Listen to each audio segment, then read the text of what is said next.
네, 원장님 안녕하세요. 20대 분들이 비뇨기과 쪽에서 많이 궁금해하는 질문들로 모아봤습니다. 첫 번째 질문입니다. 원장님 혹시 성병에 걸린 거 아닌가 싶을 때 병원 가면 혹시 뭘 어떻게 검사하나요?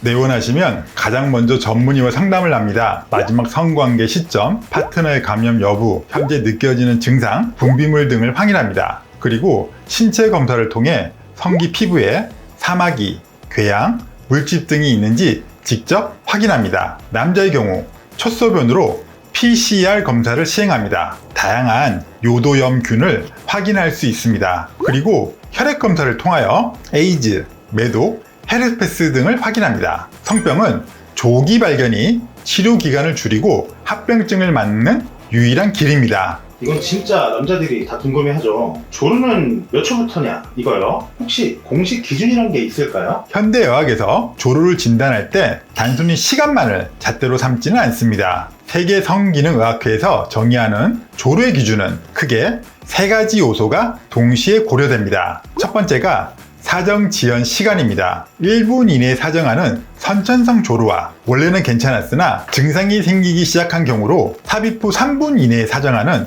후천성 조루로 나눕니다. 두 번째는 사정 조절 능력을 확인합니다. 세 번째로 심리적 괴로움인데 이 부분이 사실상 치료가 필요한지를 결정하는 가장 중요한 기준입니다. 조루는 환자분의 남성성이 부족해서 생기는 문제가 아니라 단순히 사정 스위치가 남들보다 민감하게 설정되어 있는 상태일 뿐입니다. 요즘은 콘돔 말고도 피임약, 패치 이런 것도 많던데요. 진짜 안전한 건 뭘까요? 피임은 어느 한쪽이 책임이 아니라 파트너와 함께 논의하고 결정해야 할 중요한 부분입니다. 먼저 남성이 주도하는 피임법으로 가장 안전하고 확실한 방법은 정관수술입니다. 피임 성공률이 99.9%에 달하며 한 번의 시술로 반영구적인 효과를 봅니다. 하지만 20대 미혼 남성에게는 신중한 결정이 필요합니다. 보통은 자녀 계획이 끝난 분들에게 권장합니다. 여성 파트너와 협력하는 피임 방법으로 여성분들이 경구 피임약을 매일 정해진 시간에 복용하여 배란을 억제하는 방법이 있습니다. 또한 루프나 미레나라고 불리는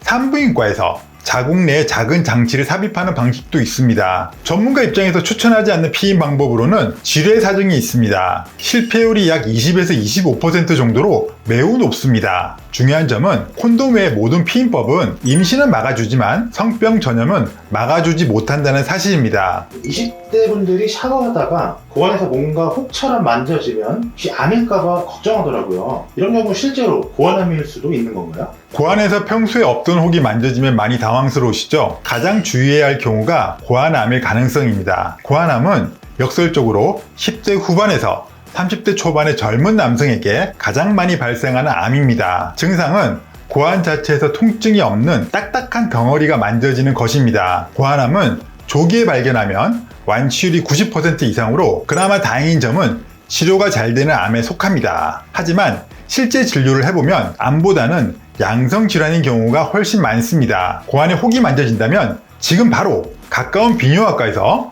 정밀 검사를 받아보시는 것을 강력히 권유드립니다. 의외로 이 질문이 20대에서 굉장히 많았습니다. 발기부전, 이거 조금 나이가 있는 분들 얘기 아닌가요? 20대에서도 발기부전이 생기나요? 네, 20대에도 발기부전은 충분히 생길 수 있습니다. 20대의 경우 중장년층과는 원인이 조금 다르니 자신의 상태를 차근차근 점검해 볼 필요가 있습니다. 20대 발기부전의 주요 원인은 심인성 원인이 가장 흔합니다. 적 관계에 대한 중압감, 파트너와의 갈등, 잘해야 한다는 수행 불안, 취업이나 학업 스트레스가 뇌의 발기 신호를 차단합니다. 잘못된 생활 습관도 발기부전에 큰 영향을 끼칩니다. 흡연은 성기혈관을 수축시키고 술은 신경 전달을 방해합니다. 20대의 발기부전은 우리 몸이 지금 너무 힘들고 스트레스가 많으니 좀 쉬어달라고 보내는 신호일 뿐입니다. 관계 후에 피가 조금 묻어나올 때가 있대요. 이거 무조건 큰일 나고 그러는 건가요? 성관계 후 피를 보게 되면 많이 놀라셨을 텐데 우선 피가 난 정확한 위치를 파악하는 것이 진단의 첫 걸음입니다. 가장 흔한 원인으로 물리적인 마찰이나 자극에 의한 음경 외부에 상처가 난 경우입니다. 기두 아래쪽과 포피를 잇는 가는 줄 모양의 조직인 소대가 관계 중 과도하게 당겨지며 찢어지는 경우가 가장 흔합니다. 요도염으로 인해 요도 점막이 헐어 있는 경우 관계 시 자극을 받아 피가 섞여 나올 수 있습니다. 또한 사정 직후 피가 보인다면, 즉 사정에게 피가 섞여 나오는 혈증액증일 경우 전립선염 및 정랑염의 가능성이 있습니다. 단순히 피부가 살짝 찢어진 것이라면 소독과 휴식만으로도 금방 낫지만 요도 안쪽에서 피가 나오거나 사정액에 피가 섞여 나오는 경우는 전립선염이나 요도염 검사가 반드시 필요합니다. 20대 편 마지막 질문입니다. 관계나 자위 후에 흡연이 약간 남은 것 같고 찝찝하다는 분들이 있던데요. 이게 혹시 전립선 문제인가요? 자위나 관계 후에 소변이 마렵거나 덜 본 듯한 느낌이 들면 혹시 어디 문제가 생긴 건 아닐까 걱정되시죠? 결론부터 말씀드리면